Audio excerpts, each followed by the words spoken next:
and promulgation of the former.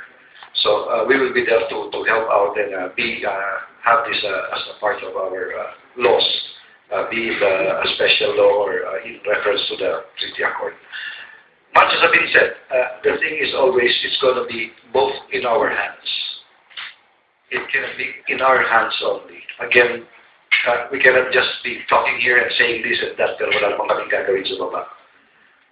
Or on the soldiers at the tactical level. But the thing is, we can also do anything on that if we don't get also the reports or the distinguished, so that we could use that as a basis for the actions that we'll undertake. But be assured that our efforts to educate and train our soldiers on this aspect or on these matters of human rights is a continuing effort.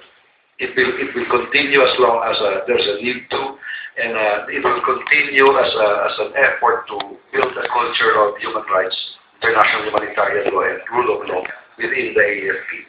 I always relegate this into a story. I hope I'm not going to take long, but it's more of please have faith on your armed forces.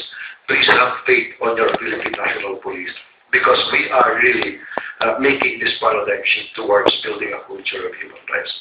And faith is much expressed in a story wherein there is a drought in a certain area, just to articulate my point. And the people there binded themselves together to pray for rain. Faith was best exemplified by a man who went to the prayer meeting bringing an umbrella. Okay. Kayo po yung dumating na may dalang umbrella. Kami po yung umbrella dito. Maraming salamat po. Thank you, sir.